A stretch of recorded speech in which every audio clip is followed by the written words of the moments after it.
to knock you out. They tried to kick you where it hurts. You got up, you kept going. That was in there. I think they know the writing's on the wall. Maguire, Senior, back to Maguire. Danny Maguire for Leeds. The young hero to win the grand final,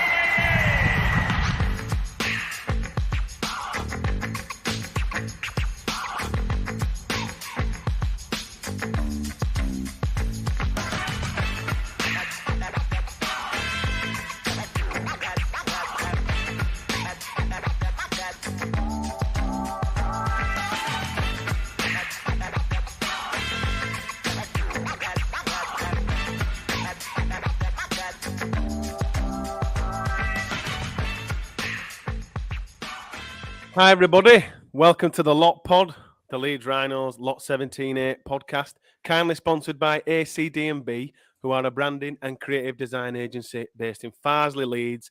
They create standout brands, so for any companies out there that need a brand new logo or a brand refresh, just get in touch with ACD&B.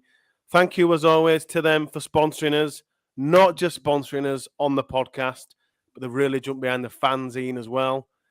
Producing the fanzine, designing the fanzine. That's why it looks so good. We've had some great feedback for the second issue of the Lot 17A Leeds Rhinos fanzine. We do still have some issues available on our website. If you just Google the Lot Pod store, the Lot Pod shop, there's a link there in Google. That first one, that's us. It'll take you directly to our store where we sell Cam Smith Appreciation Society badges, James Bentley badges, Jared O'Connor, Danny Maguire, Rowan Smith, blah, blah, blah, and the fanzine. So this is the match review panel for Leeds versus Hull. Joining me, as always, my right-hand man, my co-host, our amazing Statman Reese. I'm a stat man. Freeze.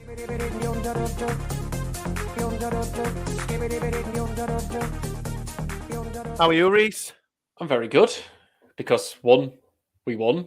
I didn't even have a heart attack for once or any aneurysms, which is nice.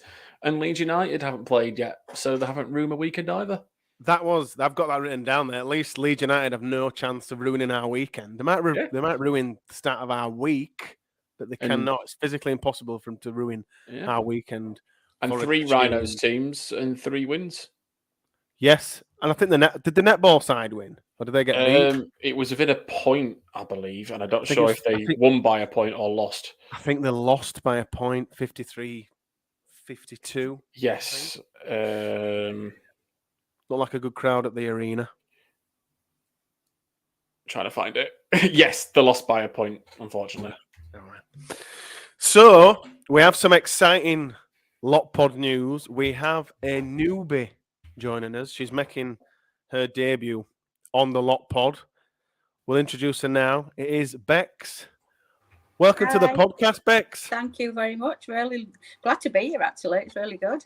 We're absolutely chuffed to have you along. This is your debut on the podcast, on the match review panel. So we've just got a couple of questions, just as a bit of a type, getting to know you type scenario. Yep. So the first one for you is, as a Leeds fan, who's your favourite ever Leeds player? This is difficult because I've been a fan for such a long time. So back in the day, we like David Ward. Nice. Loved him. Thought he was a great player. Gary Schofield. Only because he was a brilliant player. Not so much off the pitch sometimes, but I was a friend of Gary's for years, and I know. So you can say that. So I can say that. Then it moved on to Franny, but definitely Kevin Sinfield. Just when he wasn't having a good game, which was rarely, everyone else, he still made sure everyone else around him had a good game. Yeah. He brought out the best in everyone, and I think he was not just captain on the field, but off it as well. And obviously now what he's doing is just phenomenal. He's just playing as a team member, and it means a lot to me because my dad died of MND. So to me is just like, wow, this is fantastic. So it's got to be Kevin. He's kicking. I mean, even my sister is, sorry, a rugby union fan, pains me to say it, says he's the best kicker of a ball she's ever seen in both codes. Correct. That is correct. That's factual. I agree as well. So yeah, it's got to be Kev. But back in the day, definitely Danny Ward fan. I like the workhorses. I think the ones that put the hard yards in and stuff and get it done. And then you've got your flamboyant, your wingers and your superstars who run in and score the tries. So yeah, take all the limelight. When was she? But that's what they're there for. Big lads know they're there to do the work out there, trundle it up and get that ball over. What was your first game, Bex, you went to? My first game I went to, as a proper fan, it was heartbreaking. Before the Super League, we got beat 69-12 by Wigan at Old Trafford. Before Old Trafford was the beautiful Old Trafford it is now. And that But yeah, I think it was Premiership playoff game. And we were just horrendous. And Alan Tate had the worst game I've ever seen him play in a shirt for Leeds that day.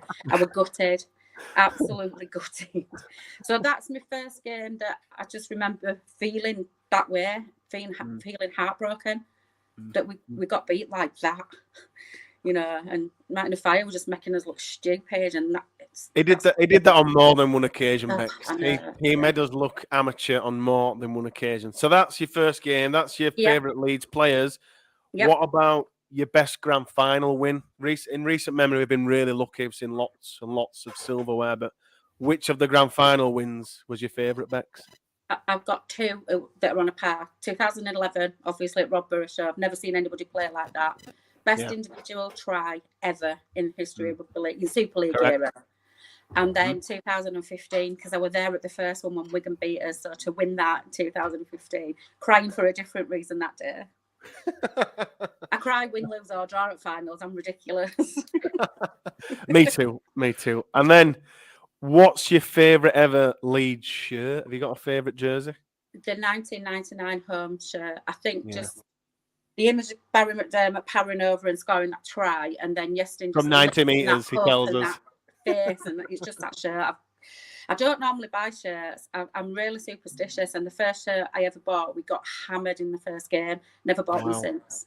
Good. And I wear odd socks to games because I left the tickets for a grand final at home. Didn't have any socks on. We had to rush back, get the tickets, and I put odd socks on. And we won. So I wear odd socks all the time to games now as well. Got superstitions. He was bad as in. He had the grand final routine as well. Oh no, but I did. I know you said sort of. It is just one of those things. If you're not a sports fan, you don't get these emotions. Yeah. And I think as a woman as well. I mean, my daughters go season ticket holders. Especially my youngest didn't have a choice. Went all the time I was pregnant and everything, so they were used to it. So. Got dragged along. Yeah, but yeah, it's that's definitely my favourite shirt, and I think it coincided with my favourite game, which was 1999 semi-final against Bradford. Yeah. Yeah, when that Ryan Sheridan stole that ball, and you're like, what? We didn't even know where ball was, and we're all looking around going, oh my God.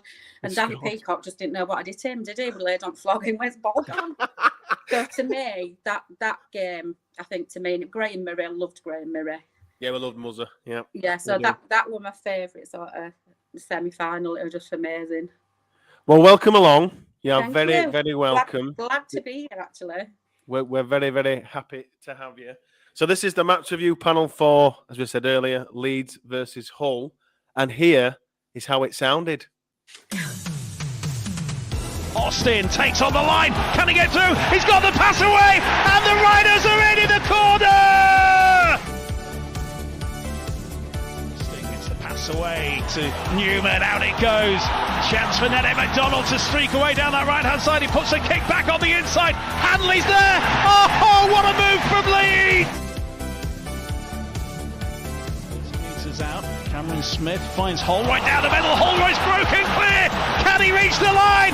Will they stop him? No, they won't. Surely will he get there? Right-hand side, O'Connor finds Cameron Smith in centre field. Goes to Myler. Myler gets the pass away at the line. Space here for Handley. And Handley will streak through. Dummies the pass to the left and slides over for his second try. Down the middle comes Sam Lasoni, who's going to be brave enough to get in front of the big man this time. And Lasoni's going to play the ball right under the crossbar. Here comes Mikolaj Oleski. He spins towards the try line. And the referee says Big Mick's got over. finds Austin on that left side. Long looping pass over the top. Can Tyndall get in? Can Tyndall get in? He's weaving his way to the line. He can only be inches away from his first try in the season. The Rhinos have gone for dummy half. That might seal the victory.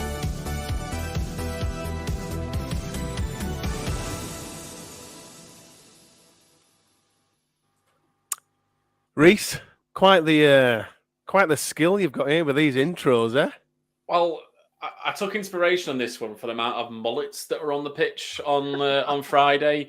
Kai Morgan is rocking probably the best mullet at the Rhinos. He is. I think Tom Nicholson-Watson had one as well, and I think someone else in the reserves had the one. Sam Bolters is kind of flirting with them, but there's someone put an image up where in the reserves game where all three Rhinos players are tackling a whole player and all three of them have a mullet. So got a bit of inspiration from that. And two, it was nice not just to have some dramatic music for a change. Something a bit more upbeat. Something a bit more nice, easy. I didn't have an aneurysm at all on Friday night, which is really nice. I actually just got to enjoy being at Headingley. So that's my positive, is that I just enjoy. I wanted a nice, easy win. And we got it. What positives did you take from this game, Bex? I think, especially because Hull got such a battering the week before, you just thought, and everyone always pulls the socks up against Leeds, everyone. And I know people go, I always say that, but they do. Everyone seems to pull the socks up against Leeds. It's like, we've got to beat them. But I think Hull are they're just dire out there. But for us, I just think we're looking better week on week. There's lots of positives to come. And this team's starting to gel properly now. It's just like, I know there's still players sort of lurking in the background who could get a game. But the team we've got at this moment, I think are doing great. And I don't think it needs much messing around with. I'm glad Reece Martin's found his kicking boots. Absolutely love him. Didn't like the crap he were getting for missing kicks. Everybody has a couple of off days. We're not all perfect at work every day, are we? No. So, but I love him as a player. I think he's a fantastic all-round player. Definitely. And I'm really, really pleased that he got his kicks over and a referee didn't have to tell him not to miss one this time. Reese, what positives did you take? Holroyd just keeps getting better game by game by game. And there's nothing better than seeing a prop on the loose. When a prop's breaks through the line, there's 20, 30 meters to go, you can feel almost the excitement in the prop itself. When Barry retells his story, he tells it now. I think it's 90 meters now when Barry tells it. That's right. Yeah, now, yeah. Yeah. But when Holroyd came through, it was a lovely little tip off from Cam, but it was a prop on the loose. I got really excited about that. But, he arguably he's getting better and better in each game. So I think he's definitely one of my positives. I agree with that.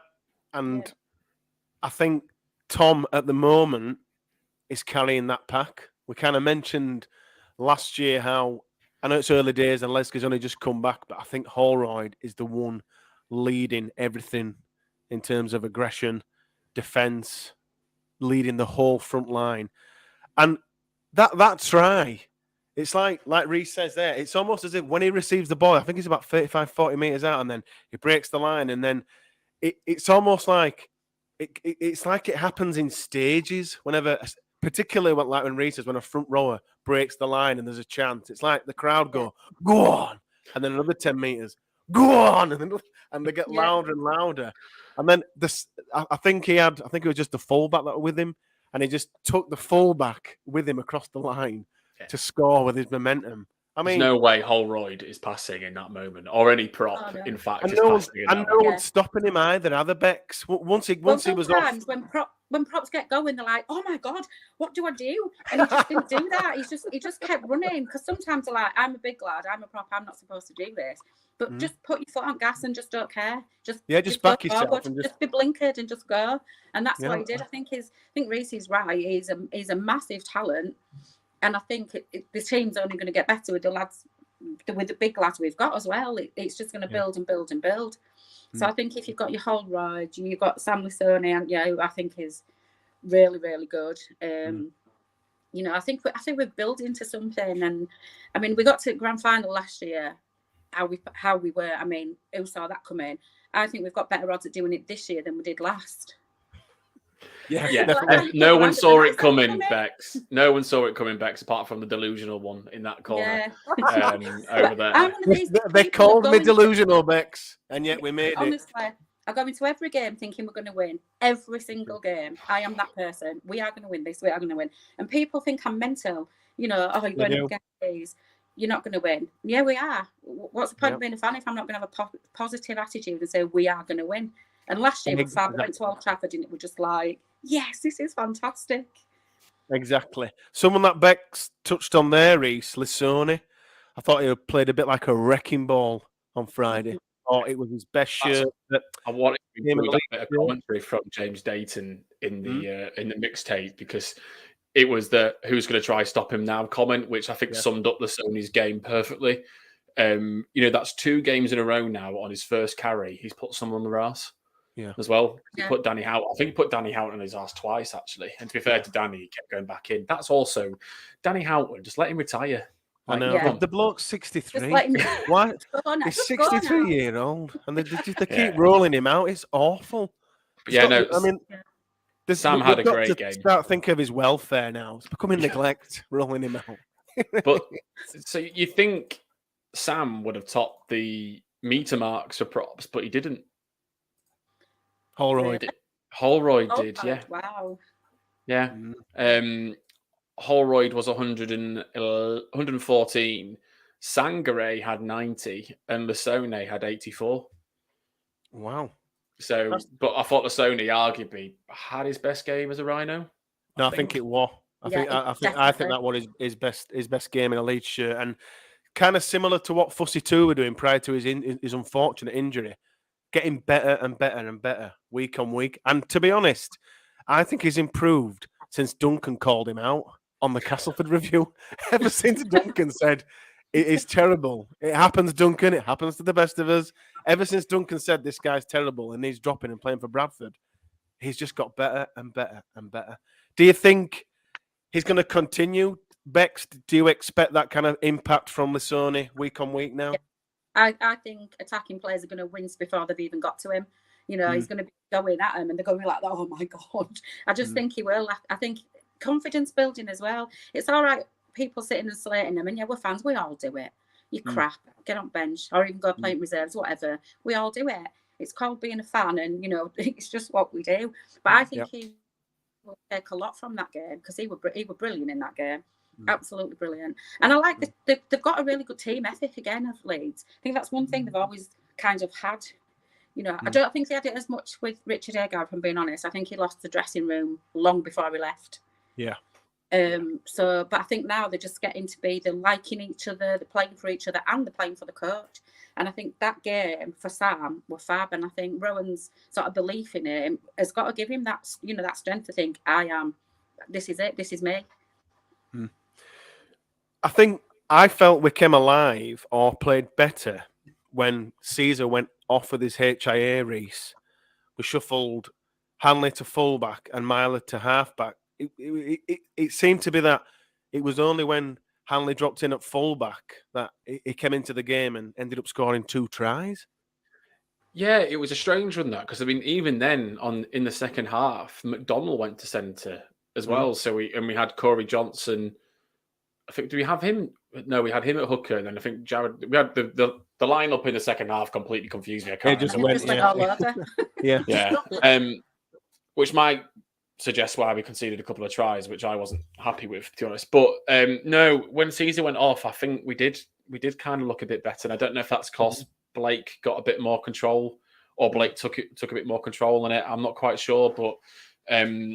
Yeah, Caesar again. I didn't think Caesar was having a bad game, to be honest, though. No, I didn't. He was doing the right things. Yeah. Playing well. But he's definitely getting outshone by Blake Austin at the moment. Hanley to fullback then. They took a lot of flack as well. Yeah. Oh, carry on, Beck, sorry. Oh, sorry, I just saying, I think Austin and Caesar took a load of flack, didn't they, about, the rubbish, paid money for rubbish, they passed the prime, and I'm thinking, they've come into a new team. You can't expect them to just be like that. And I think they've shown, both of them, shown what class they've got over the past couple of weeks. Definitely. I think Blake Austin's a player that, even in this game as well, it kind of takes him a while to get going. It grows into games, is what I'm saying. The more the game ticks down, the better he gets, and he really seems to be a second half player. Like in the second half, when I watch him particularly, I think that's not how he just grows into games. Don't you think, Reese? And He thrives on the chaos, I think. I agree. When it's structured, or they're putting structure and forcing us to play how they want to play, I think Blake and Caesar can go a bit into hiding and the struggle to break out of that. But when it gets a bit chaotic and Leeds to get a bit of front and control what they want to do, especially when we start playing early in the tackle count, Blake just starts to come alive. Yeah. I mean, arguably on Friday, he came into the game a bit earlier than he has been doing because I think he set up the try for, he set up Holroyd's first try, didn't he? Yeah. A good offload. Which was McDonald's try. I can see that, by the way. I can see the confusion. Holroyd and McDonald do look similar. They've got the same haircut, and one wears 18 and one wears 19. So I can understand. Because me and my mate were like, they're both Holroyd? Really good looking as well. So that helps. But me and my mate were going, what's Holroyd doing out there? Because like we had a guy that we played rugby with called Tank, and he wasn't a tank. He was quite small. But he was a prop, and somehow he would score 25, 30 tries a season because he always ended up on the wing towards the end of the play or whatever. Yeah. I was like, what's Holroyd doing there? But it was McDonald. But yeah, he set up that try, did Blake. And as I put on Twitter, he's on 10 assists for the year, is Blake. He got 7 last season. Yeah. So he's tracking at 1.1 assist a game, which is the same as George Williams and Harry Smith at Wigan. There's only 2 players that beat him at the moment. That's good to know. That's a good start, that. He's pretty good, Bex. He's pretty good with the old stats. Stats and mixtapes. He's good. James McDonald, again, Bex, we've kind of spoke about him on this podcast all season from pre-season. He's in miraculous form. What did you make of his game against Hull, and what have you made of him his whole season? I mean, he's definitely finding his feet now, and he's, like you say, I think he would really, really good. Absolutely brilliant. His confidence is massive now. It's got to be, if you carry on like that, you are going to be a force to be reckoned with, definitely. And he was there when he needed to be there. And like you said, with the try, the mix up of the try and stuff, and you're like, what? Who's got that? And you just like, but yeah, I just thought he were brilliant. I'm really looking forward to seeing what's to come from him. I think he's a really, really good player, and I think confidence has a lot to do with it. And at the beginning of the season, I mean, I know we're not a lot of games in, but our confidence were battered a little bit, and I think it filters down from everyone. You can't help that, but I just think he was really, really good, and I just think he deserves his game time, and I'm really looking forward to seeing as he gets better through the season, because he will. Yeah. Another good, strong game for McDonald, Reese. Yeah, it's just becoming the norm now, isn't it? Yeah, it's just a normal first team player. He hasn't put a bad game in, and you can tell he's got people obviously liking him. The first player that everyone comments about on the comments in here is McDonald every time. Yeah. Robbie's just put one in saying Wigan will be kicking themselves. They let go of him and Matty Nicholson because John Bateman was holding him hostage. So, they would have killed really to keep one of Nicholson or McDonald. But it's just the norm now. Great. And he set the standard so high, and he's like someone else has just said, he knows the way to the try line. That's 3 tries in 3 games. He's such more, and I compared him to Bentley because of the work rate in his tackling, but he's much better in Bentley than Bentley in attack. Yeah, definitely. I mean, I like Bentley. I've got to admit, he's one of them. You either love him or you hate him. He's like Marmite, and I think he has a bit of a rough ride with obviously his discipline and stuff. But people mark him out now. Opposition players know how to play him. We're getting a reaction, and straight away, referee's going to his pocket. And I feel sorry for him in a little way. But when he's on form, he's great. But it just doesn't happen enough. He's not consistent enough for me. I don't know how Gannon or someone said Gannon and Walters. Walters a proper will come on to it a bit later. But we're talking about Gannon being the future of the Rhinos. I don't know how he gets back in that side. He don't at the moment. Not at the minute. Definitely not. He just which I don't think is no bad thing, because as we've touched on a couple of times on this podcast with his concussion issues, injury, kind of bleeding him in slowly is a good idea, but no one gets in that back row in current form. They're all playing so well, and I actually include Tetevano in there because I've started to agree with Reece in that if we are going to get a game out of him, he tends to play better on the edge than he does at prop. Someone who I thought had another strong game, and again, I feel like this podcast is on repeat this year because we're just repeatedly talking about the same players every time we play well. Nene McDonald, I mean, we waxed lyrical about him last week because he was player of the game, but the kick through for Hanley's try, that is just pure talent. It just looks so. Yeah. He has Newman on the inside of him. If he chucks it back inside to Harry, he's probably going to score. But he looks a bit further in field and thinks, no, I've got the talent. Spots Hanley, plays the kick through. Just unbelievable talent. What have you made of Nene McDonald, Bex? Love him. He's fast becoming my favourite. I absolutely love him. He's a workhorse as well. He's not just clever and does the really good stuff. He's a proper workhorse and he's not afraid to get his hands dirty, and I love that. I just think he's brilliant. He's definitely becoming one of my favourites at the minute. But I love Sangare as well. I think he's great. So, but definitely Nene for me is absolutely brilliant. He's another one who's just going to show us what being a brilliant rugby player is all about. Is there anything Nene McDonald can't do, Reece, at this point? Do you know what? On that try, I was getting, I got angry. I was like, no, don't kick it, pass it. And then, I was like, because of the weather, I'm thinking, don't kick this. This is just going to skid. And then, obviously, we scored and it bounced perfectly for Hanley. And I was like, oh, yeah, great decision. Well done, Nene. Well done. And, that was a quiet game for Nene. Yeah, it was. And a quiet game, yet he still made 114 meters off 11 carries. That's his lowest of the season. I had as well. Yeah, 114. Wow. We've only got one prop forward that's done one forward, in fact, that's done 100 meters this year. So and Nene is, as I said in the last podcast, I suspected he would be leading the amount of meters per game in the table, and he is. He's currently averaging 159.1 meters a game. That is unbelievable. Which is the top 59 average. Yeah, so that's the top in the league, and his average carry is 10, and that's the third best in the league at the moment. So he's been brilliant. He's been more than I think a lot of people expected, even though he's done more than everyone. Even those people that were happy. More, yeah, he's been brilliant. He's been outstanding. I think he's what you call a proper Man of Steel candidate. Yeah, definitely. I just think he's brilliant. I think all Leeds players are Man of Steel candidates. That's just how biased I am, Bex. Every single one. We all are. You cut us in half. We bleed blue and amber. Yeah, particularly Harry Newman. Aledsky's try, Reece. I feel like off that kind of assist from Corey Johnson, off anyone, is anyone going to stop Mick Aledsky from that kind of ball, from that?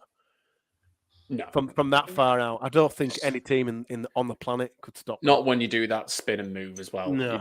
It's that size of him, you're not stopping him. But, that try really comes down to Lasone's carry on the one before, because it puts Hull on the back foot. And it was nice. I know Corey gets an assist for that. And it comes back to what Bex is saying. It's a confidence thing. I know it's an easy assist, really, for Corey, but he still plays a part in that try being scored. And that's a good thing for Corey as well, because I think he's been slotted in quite well. And for those people that were worried about Cruz going and not having a hooker to back it up, I think Corey's showing what Rowan was on about. Yeah, we've got definitely. one. Yeah, I think the way Rowan's using him as well, kind of giving him 20 minutes a game, kind of slowly progressing him through. I think we've got a good young hooker on his hands there, Bex. Do you agree with that? Oh, yeah. And I mean, it's always a case of you're getting yourself into your team. Like you say, he's getting his 20 minutes or whatever Owen's going to give him. Make your mark. Make it as soon as you can. You get more and more game time. And it'll be another flyer, I think, if we go on like we are. We've got some belting young players. And in reserves as well, we've got some fabulous players. We could have, you don't want to compare anybody to the golden generation because no one's going to touch them. But I think with the young lads we've got coming through, the basis we've got now, that base, and we know we've got great players. I mean, if you're waiting in line to get a spot in this first team at the moment, I mean, Sam Walters, I know you said we're going to talk about him in a bit. He's knocking on door, but he's not there because there's people in front of him. And it was like that when Danny Maggs, Rob, people waiting behind him, and you're thinking, am I ever going to get in this team? But I think it's a brilliant foundation to work on. I love it. I just think I feel great about this team and how we're going. So the whole lot, all the way through, it's brilliant. You can come back on. She's got the lot pod bug. She plays blue and amber. We're going to win every game. She's positive. That's it. This is how bad I am. I got my first tattoo at the age of 29, and it were a rhino's head on my shoulder. It's covered up now. I was doing it in protest, but that was it. It's my mum and dad's fault. I love it. Absolutely. Brilliant. Have you got any stats for us, Reece, from the game? Of course I do. Of course. So, buckle in. So, team stats. Total tackles, 313. Missed tackles, 26. So we missed 7.7% of tackles on the night. Tackle bus was 42. Carries 177. Meters 1,176. Average gain of 6.6. And then clean breaks 8 and errors 14. So 313 tackles is the second lowest for us this season, and is actually the lowest of round 9. With the exception of the of the Wakefield game this afternoon, because the stats aren't available for that yet. Tackle bus was the second highest for us this season and was second highest of the round. And again, as you can imagine with the weather, 14 errors is the highest in a game for us this season so far. But it is a joint. It's a joint highest though, with rounds 2, 5, and 7. So that's Hull, Cass, and Huddersfield. But what is quite interesting about the meters is Hull made 62 more meters than us. And that's the third time this season. Is that accurate? Yeah, well. But what's interesting is the third time that's happened this season. So it's the third game where Leeds have made fewer meters than their opponent despite winning the game. So the other two games were Huddersfield on last Sunday and St. Helens. So we've won 5 games, I think, now. Yes. And in 3 of those games, we've actually made less meters. That is intriguing. That is, I'm not sure what that's telling me, but anyway. And then individual-wise, 3 players over 100 meters. So Hanley had 158 from 22 carries. McDonald, 114 from 11. Holroyd, 114 from 11. And again, copy and paste from last week. Total tackles, Cam Smith. Jared. Who's third? Aledzki this week. Aledzki. Well done, Mick. So Cameron got 46, O'Connor 40, and Aledzki 33. And then Lasone and McDonald got 27. So Cam is leading the tackle count at the moment, as you suspect. I'm trying to find, because I believe there's someone else that's quite close up with him. So if I look at total tackles for the whole league, Cameron's got 465.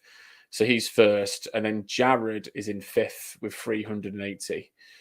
But what, again, I find interesting about the stats in terms of the tackle count is that Leeds are 7th in the total tackle table in the league. That's just off Cam Smith.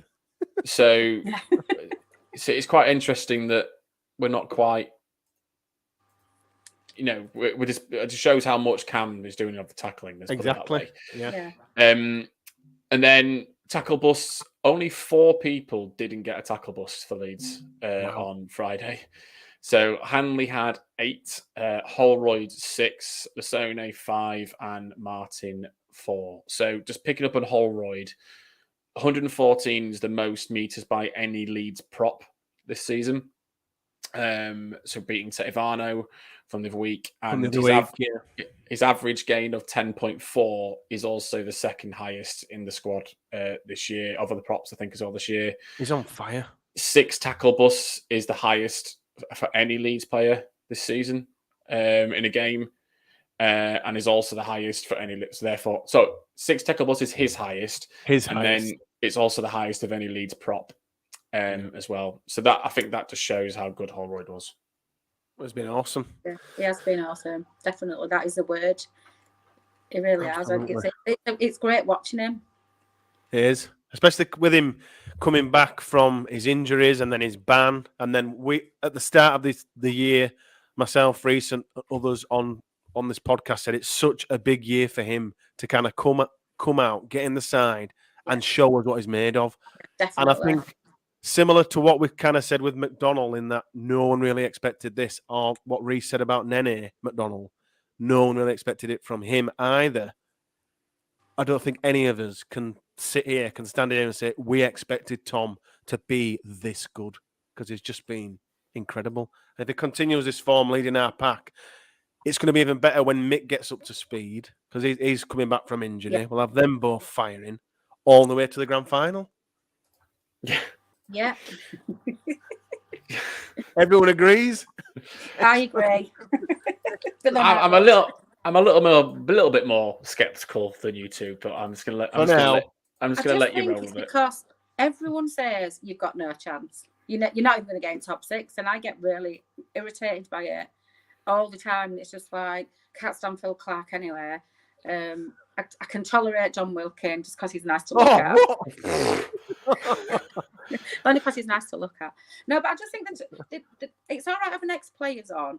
And I know the pundits, but I think sometimes they just get things in their head and they're like dogs with bones. They just won't let it go. It's just like, yeah, you don't like Leeds. We know that. Just crack on. And sometimes when Phil Clark says Leeds are going to have this, I'm like, oh, Jesus, don't you say that. Don't you say that. But he has been right a couple of times. So, obviously, as we mentioned, we touched on it earlier, Caesar did go off injured with a HIA. He did come back on briefly, but then he didn't come back out for the second half. This could be the conundrum I've been worried about on the podcast for a while, Reece, in that one of our halfbacks is injured for the league game. Just kind of looking ahead briefly. Could it be Myler drops in there? Could it be Sinfield? Could it be Gannon?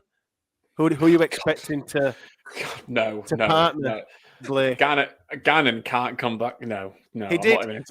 Sorry to interrupt. He did play half an hour at halfback in the reserves. I know he did, but I don't care. He's not playing there. I agree. He's not playing there.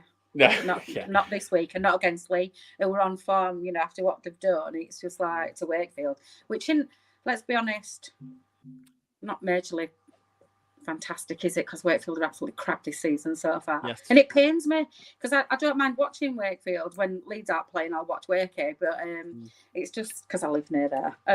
But yeah, he's not playing. Lee could be a real test, and Gannon's not ready for that yet. Definitely not. Would you expect them Becks, if Caesar doesn't play, it'll be Myler to halfback and Myler to halfback with Austin and Hanley to fullback? Yeah, because it worked when he went off on Friday. It worked, and it worked well. Like we said, it looked like a natural thing. It just didn't make a lot of difference. Like sometimes, when people got injured, you're like, oh no, and they went off pitch, and you're like arting in your mouth. But now you can we know we can drop Hanley into full back, and Myler can. I mean, I love Richie Myler. I think he's great. I just think it works, and I just think I don't think it's a big issue. It's not as big an issue as it might have been, because it works with them two just switching about. It did seem to work better, as I said previously. When Hanley did go to fullback, like we came alive and he scored 2 tries. But we can kind of come on that in our Lee preview there. Hull, Reece, I thought they looked really bad. I did feel for the fans kind of over in the Western Terrace who looked absolutely. No, someone had a worse job, and it was that the in-goal referee. Yeah. Because at least give him a bloody coat.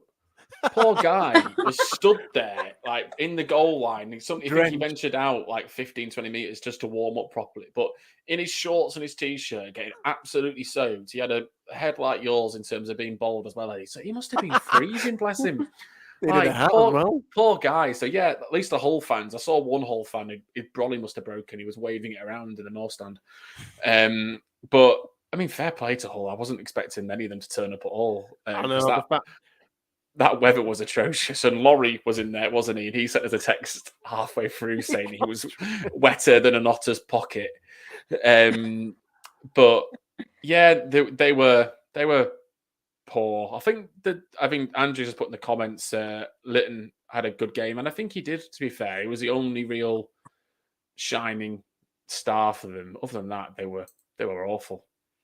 Yeah, they were, and I don't think they're going to improve any. As much as I love Tony Smith as a coach when he was at Leeds, I just don't know what he's doing.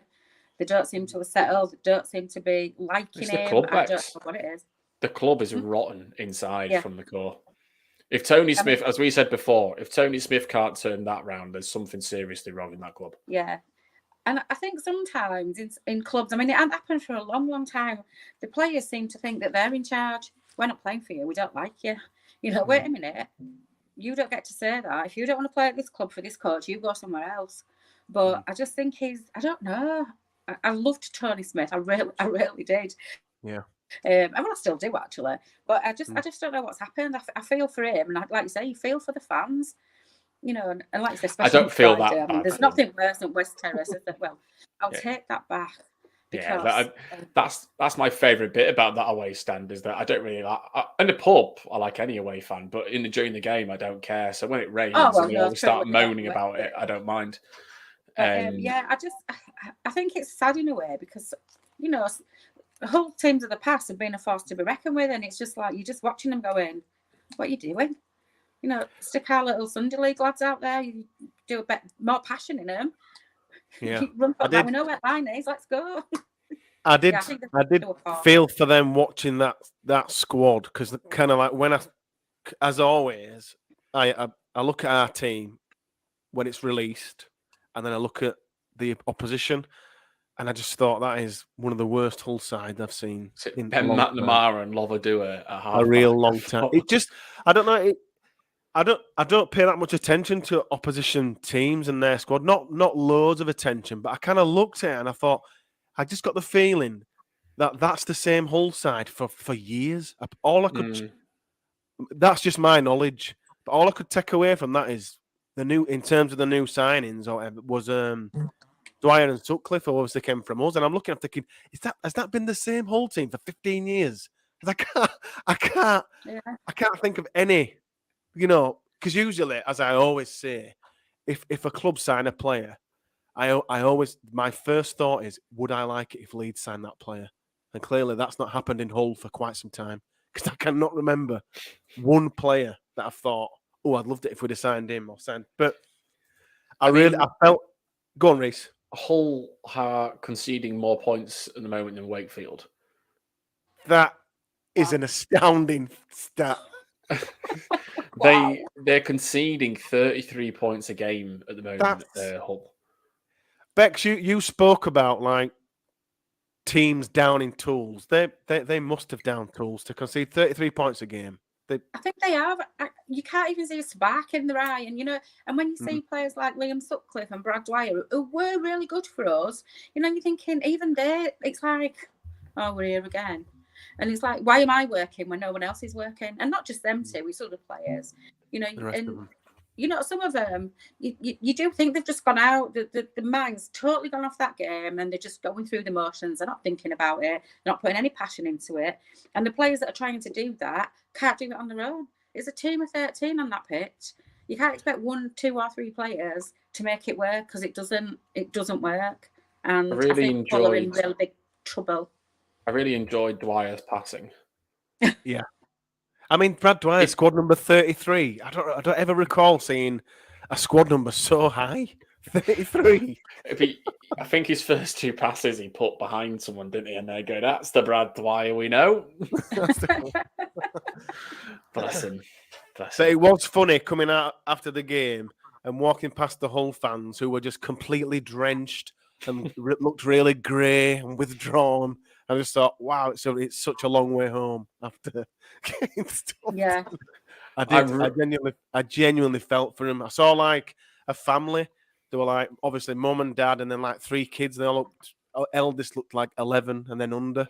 I just went, oh no, oh God, you got to drag them kids home, and there's just no way you're cheering them up. Anyway, I really hope they don't put Hull versus Wakefield on telly because Oh God, no. don't put Hull, Cass, or Wakey on telly. Just pull the plug. Gonna Play a just cross my replay of a eyes, grand not final or things. something. It Not is. going to get any viewers. It's one of those you like that. I mean, I still like going to like Wakey away and Cass. I love those pictures where the opposition can actually hear the abuse you're giving them.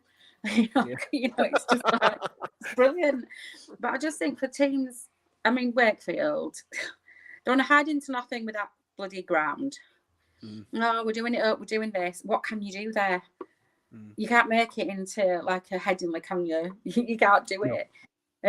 But yeah, it's I'm sad for Wakefield in a way, not for Cass and Hull. They've just lost it. They've lost it, and they don't care. No passion. Agreed. I quickly put a podcast poll on Twitter about Sam Walters because he missed the game, and there's been some really interesting, or what I feel are interesting quotes from Rowan Smith about Sam Walters. Here's what Rowan had to say to the Evening Post. This is where I pulled this from, Yorkshire Evening Post. Rowan Smith on Sam Walters. I speak to Sam all the time. He's playing well and he's in a difficult situation. He is a good player, a Super League player, but when your squad's healthy in that position at prop and people are playing at a decent level, it's sometimes hard to get in. He has played 3 games and done a good job. When the opportunity comes for him to have a game, I'll be excited about that. And then I put a Twitter poll on. The Twitter poll asked, do you think Sam Walters will be a Leeds player in 2024? The results, the answers you could choose from were yes, he's staying, or no, he's leaving. No, he's leaving won by 62%. No, sorry, yes, he's staying won by 62%. No, he's leaving got 38%. Really? I think this is quite worrying now, just in that we kind of touched on it before, and I think this is slowly growing and turning into something that I don't think a lot of us want it to turn into.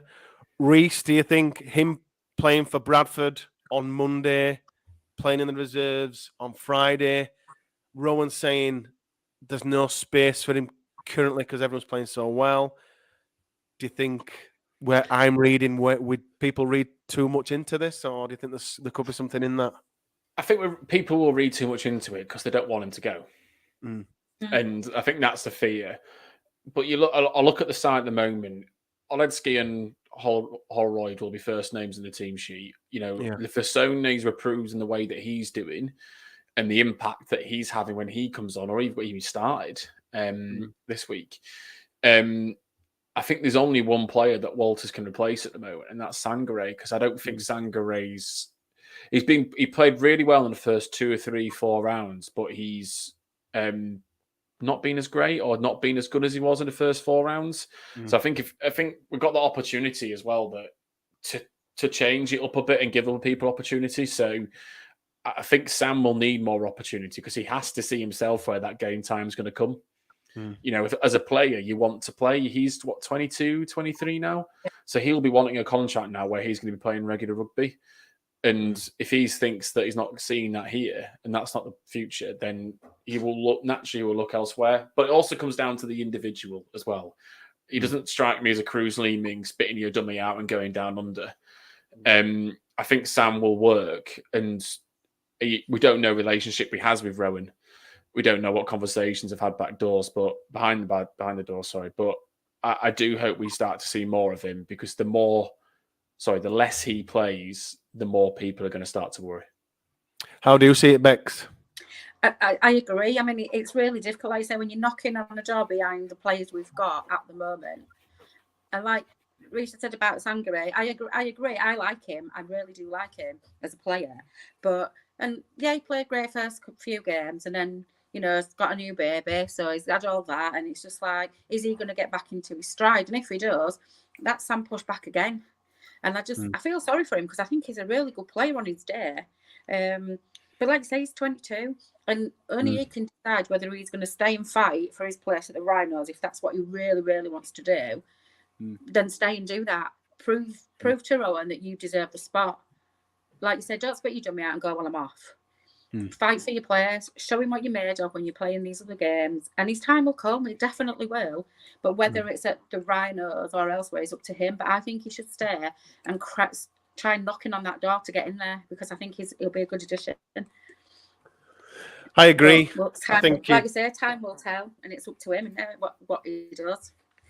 I agree. I think he should fight for this spot. But then I've kind of said on previous podcasts when Tavano plays at prop, and I think we've lost Bex. When Tavano plays at prop and Walters is having a good game in the previous game, I'm kind of like on Sam's side, but then I'm also 100% all in on Rowan Smith and everything that Rowan Smith is doing. So if I'm kind of caught between a rock and a hard place in that I support Sam, but I support Rowan.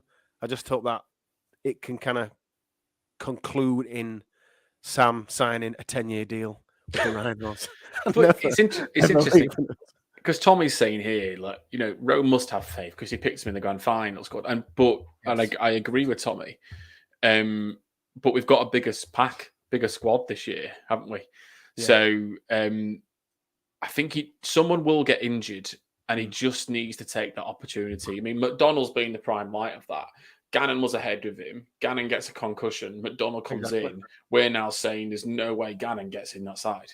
So, you know, the same thing now happens with Fussy Tua. Fussy Tua going out and pushing Martin into centre and putting McDonald on the wing. There's no way at the moment I'm putting Fussy Tua back in that side when he's fit because it's working. So there will be a time where Walters gets a shot at prop, especially now as Penry Pooch, good name by the way, is put in the comments saying Tativano is not a prop. He is a second row, and I thought Tativano again had a fairly good game at second row. I know you'll tell me, Eddie, that he was just doing his job, but he did his job well. I thought he missed a couple. He had a couple of lazy tackles, but again, he were putting some good hits in. But again, someone will get injured, or someone can change. Someone will get a ban, and Walters just has to grab that with two hands when he gets it. Jump in to do it, because he is good, you know. And if he's willing to put the hard yards in and just keep at it, and just say, right, he's injured, now's my chance. Let's do it. And it's awful when you're thinking, no, he's injured, let me go, but that's the only opportunity he's going to get at the moment if someone's got an injury. Yeah. So stay, Sam. Sign a 10-year deal and stay with us. That's what we're saying. Just stay. Don't sign for anyone else, Sam. We love you. Man of the match, Reese, for this one. Leeds versus Hull. All right. I was a bit disappointed that I kind of got why Hanley got it 2 tries. You know, and forget as well, Hanley's just come back from injury. He's done two over 100-meter games and he scored 3 tries, I think. So, but Holroyd, getting better and better each week, and he thought he was just excellent. And technically, he got dropped and he reacted in the best way. Yeah, he did. I tend to agree. I like Lusoni as well. I thought he had a really good game for us on Friday. But I tend to agree with Reece. Holroyd thought he had a great game. And like you said, he showed what you can do. You get your injury or you take your chance and you just grab it. Yeah, you go with it. I actually think it was Lusoni. I thought it was a wrecking ball. Yeah, I think me and my mate watched him saying, no, that's his best game in a Leeds shirt. And my man of the match. But I've been outvoted. So the official Lot Pod man of the match is Tom Holroyd. Well done, Tom. We're not going to talk about Cam Smith not being selected in the England squad on this podcast because we've got about 6 to 8 different questions on the mailbag. So we'll have to delve into Cam, and then I can really utilise like 60 to 65 minutes of ranting about Sean Wayne. Yeah. So there's no Cam Smith on this one, but stick around for the mailbag because we've had loads of questions about him. Maybe we are going to dissect Cam on that. I just have a point on Cam Smith and all these other lads you touched on with the mullets. What is that? It's amazing. It's amazing. It's not amazing. It's horrendous. I'm not in 70s anymore. I'm way past that. Oh, Bex, come on. If you're going to come on here again. You did everything right. You had everything. Is it like Samson? They're just going to lose the talent because they've shaved the mullet? That's exactly right. Right. Yeah. I mean, we haven't got some of the worst ones. I've got to admit, I've seen worse, but I look at Cam and I think, you haven't got the face for that hair, love. You haven't. I Don't love care. you as a player, you're brilliant, but that She hair had it is all. She had it all, Reese. it's She had it all and horrible. threw it away. Going hard on the mullets. Down with the mullet. On to the next game then, just to wrap things up for this match review panel. We've got Lee away next. Reese, in terms of the squad, possibility of Caesar missing or playing, or does Walters come in? Does Bentley come in? Does Luke Hooley come in? What do you reckon? Or any changes at all for you? But before I do that, I'm just going to tell you about the stats about Lee really quickly as well, because it's actually really, really similar. So Leeds are scoring 20.3 points a game. Lee are scoring 18.7. We're conceding 19 points a game. They're conceding 20 points a game. We are scoring about 3.8 tries. They're doing 3. There's a lot of things that are similar. We make 345 tackles a game. They make 366. We miss the same amount of tackles, pretty much. We make slightly more tackle busts. They've made more meters than us. We've made more clean breaks. So it's actually on paper a really even game. But in terms of the squad, I would be, if Caesar is out for HIA, I'd probably want it as it was in the second half. I'd put Myler up and move Hanley to fullback. Tyndall on the wing. And Tyndall on the wing. I thought Tyndall had a good game, to be fair, when he came on. And the reason why Hanley, I think Luke, Batley have beaten Bradford today. So, I think Luke could have played in that. So hopefully that got his confidence up a bit. But I just think Hanley's stronger at the moment, confidence-wise. My only worry with Hanley is he doesn't have the fullback intelligence that Myler or Hooley would have in terms of covering the kicks. And I think that's where Lee may try to take advantage. But I think it's the right thing to do to put Hanley and push Myler up. And then the only other change I'd make is just give Sangre a week off and put Walters on the bench. I don't think Bentley. I know Bentley had a injury and wasn't in the squad. He's not in that side for me at the moment. No, don't get in. Do you agree with that, Bex? Talk about Bentley as well. I wouldn't change much. Just going to back up this Bentley stat really quickly, because I mentioned last week about his missed tackles. If I look at missed tackles per game, and I make sure the player has played at least 4 games, Bentley is missing 7.3 a game. The next nearest is Michael McAlorum with 4.8. That's not acceptable. So that is not acceptable. So that's not a good look. It's not a good look for him. Wow. And then if I look at the most missed tackles out of anyone in the league, he is 1, 2, 3, 4, 5, 6, 7, 8, 9, 10, 11. He's 12th in the list, but he's only played 4 games. Wow. So everyone above him and behind him has got 9 or 8 games to them. So at the moment, but he's got to be given his chance. But the same as Walters, when someone's injured, he doesn't replace anyone in that side for me. No, he doesn't. No, not for me. Not for Lee. I think what they did on Friday, you don't need to mess about with it too much. I agree with putting Hanley at full back, definitely. Don't move too much. The gelling, it's becoming so cohesive, and it's going to be really good. And I just think Lee are a different animal to Hull. They're hungry for it. Their players want to play. And I just think, don't mess with it too much. It worked on Friday, and I think I agree. Give Sam Walters his chance on the bench. Yeah, I think even if he gets this game and he gets some game time, and then he misses the next one, he knows that he's going to be used, and I think that will help him as well decide what he wants to do. I hope he does stay at Lee. I really do hope he stays and just knocks on that door and says, "I'm here. Here I am." 10-year deal. I agree with both of you. I think Walters coming in is a good idea. I think kind of giving him this game, giving Sangre or one of the others kind of the week off just to recover, bit of R&R. Other than that, I agree with you all again. The only change I think that could happen is Luke Hooley. I think there might be potential there, because if he's played well today, was it? Batley, and then Rowe might see that, but that's a bit of a long shot. Predictions? I'll probably start Holroyd over Hislosoni, actually, as well. I'll put Holroyd back in the starting lineup. Yeah, it's only on the bench. Prediction for this one, Bex? It's going to be a lot closer than last Friday, I do believe. I think I think we'll get this one. I think we will, but it'll be close. And I think I'm going 22-16. 22-16, Reese. I'm going to predict 3 things. One, I'm going to be really angry at paying £27 for a ticket. Are you going? I'm going to go, yeah. Because it's not on TV. My rule this year is if the game is not on TV, yes. I'm going to go. I remember you saying that, yeah. It's not on telly, you're going. With the exception of Catalan, I don't think I can get away with Catalan if that's not on TV away. Yeah.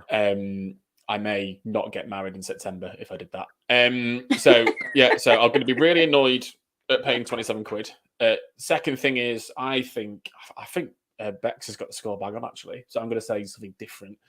I'm going to say 24-20, and Lasone is going to get his first try. I don't think he's got a try for Leeds yet, as is Lasone, has he? No. So Lasone will get his first try for Leeds. I hope he does. I really hope he does.